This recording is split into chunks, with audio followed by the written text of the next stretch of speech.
ଆଜିର ଟପିକ୍ ହେଉଛି sonnet 55 Bai William Shakespeare. ଏଥିରେ କ'ଣ କହିଛନ୍ତି ନା ନିଜର ପୋଏମ୍କୁ କେମିତି ଚିରସ୍ଥାୟୀ ଆଉ ପୋଏମ୍ରେ ଯେଉଁ ଫେୟାରି ୟୁଥ୍ ଥାଏ ସନେଟ୍ର ଜଣଙ୍କ ବିଷୟରେ ସେ କହିଥାନ୍ତି। ତ ସେ ପ୍ରିୟ ବ୍ୟକ୍ତି ଫେୟାରି ୟୁଥ୍କୁ କେମିତି କହିଛନ୍ତି କି ତୁମ ପୋଏମ୍ରେ କେମିତି ସବୁବେଳେ ପାଇଁ ଜୀବିତ ରହିବୁ ଆଉ ସବୁ ସ୍ଥାୟୀରୁ ସ୍ଥାୟୀ ଜିନିଷ ଆମେ ଯାହା ଏବେ ଦେଖୁଛେ ସବୁ କେମିତି ବିଲୁପ୍ତ ହେଇଯିବ ହେଲେ ତୁ ଜୀବିତ ରହିଥିବୁ ସେ ବିଷୟରେ କହିଛନ୍ତି।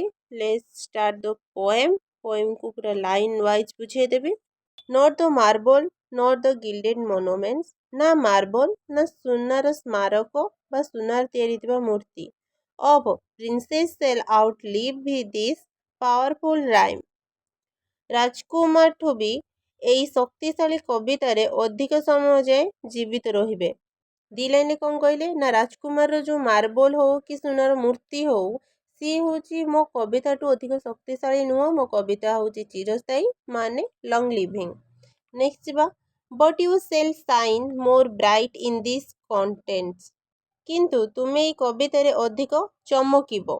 ଦେନ୍ unswept stone besmeared with its latest time, ସେଇ ଯେଉଁ ପୁରୁଣା ପଥର ସବୁ ଯେଉଁ ସମୟ ସହ ଅପରିଷ୍କାର ବା ମଇଳା ହୋଇଯାଇଛି।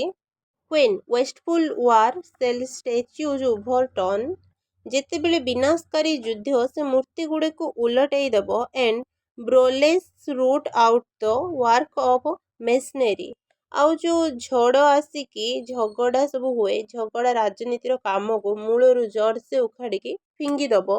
ନର୍ Mars his sword nor war's quick fire shall burn, ନା ଯେଉଁ ମଙ୍ଗଳର ତଲବାର, ମଙ୍ଗଳ ହେଉଛି ଗୋଟେ ଭଗବାନଙ୍କୁ କୁହାଯାଇଛି, ମଙ୍ଗଳର ତଲବାର ବା ଖଣ୍ଡା ନା ଯୁଦ୍ଧ ନିଆଁ ତମକୁ ଜଳେଇ ପାରିବ। The living record of your memory, ତୁମର ଯେଉଁ ସ୍ମୃତି ଜୀବନ୍ତ ଅଭିଲେଖକୁ ନା ସେ ତୁମକୁ ଏ ମାର୍ସର ତଲବାର ନା ଯୁଦ୍ଧର ନିଆଁ ମିଣ୍ଟେଇ ପାରିବ। Against death and all oblivious enmity, ନା ମୃତ୍ୟୁ ନା ତୁମର ଅଜଣା ଶତ୍ରୁର ବିରୋଧରେ। Shall you pace forth you praise shall still find room, ତ ତୁମେ ଆଗକୁ ଯିବ ଆଉ ତୁମର ପ୍ରଶଂସାକୁ ବି ସ୍ଥାନ ମିଳିବ। ଯେତେ ବି ଶତ୍ରୁ ଥାଆନ୍ତୁ, ଯେତେ ବି ଝଗଡ଼ା ହଉ, ଯେତେ ବି ଯିଏ ତଲବାର ଆଣୁ, ସବୁଠୁ ତମେ ଆଗେଇ ଯିବ, ତୁମକୁ କେହି ନଷ୍ଟ କରିପାରିବେ ନାହିଁ। ଏଣ୍ଡ ତମ ପ୍ରଶଂସାକୁ ମଧ୍ୟ ଆଗକୁ ଯାଇକି ସ୍ଥାନ ବି ମିଳିବ।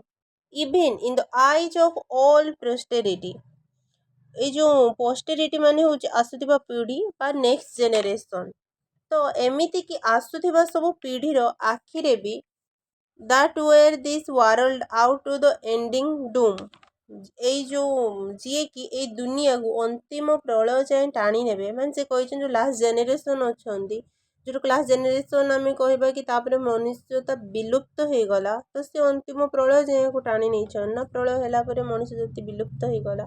ତ ସେ କହିଛନ୍ତି ଯେ ଯାଏଁ ଯେଉଁ ଏଇ ଦୁନିଆର ଅନ୍ତିମ ଯେଉଁ ପ୍ରଳୟ ଯାଏଁ ତାକୁ ଟାଣି ନେବେ, ସେ ଜେନେରେସନ୍ ଆଖିରେ ବି ତମେ ଥିବ।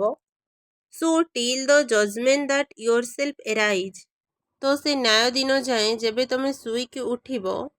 You live in this and dwell in lovers eyes, ତୁମେ ଏଥିରେ ଜୀବିତ ରହିବ ଆଉ ପ୍ରେମିକମାନଙ୍କର ଆଖିରେ ତମେ ରହିବ। ଯେଉଁମାନେ ତମକୁ ପ୍ରେମ କରୁଥିବେ, ଯେଉଁମାନେ ତମକୁ ପ୍ୟାର ଦେଉଥିବେ, ସ୍ନେହ ଦେଉଥିବେ ତମ ବିଷୟରେ ଏସବୁ ପଢ଼ିକି, ତ ସେମାନଙ୍କ ଆଖିରେ ତମେ ସବୁବେଳେ ଜୀବିତ ରହିବ। ଶୋଇକି ଉଠିବା ମାନେ ହେଉଛି ମୃତ୍ୟୁ ଶେଯରେ ତମେ ଶୋଇଲା ପରେ ବି ତମେ ଆସିକି ଦେଖିବ କି ନେକ୍ସଟ ଜେନେରେସନ୍ ତମକୁ ସେତିକି ଭଲ ପାଉଛନ୍ତି ଆଉ ତାଙ୍କ ଆଖିରେ ସେତିକି ଭଲ ପାଇବା ତମ ପାଇଁ ରହିଛି। ଏଇଟା ଥିଲା total sonnet 55 Bai William Shakespeare.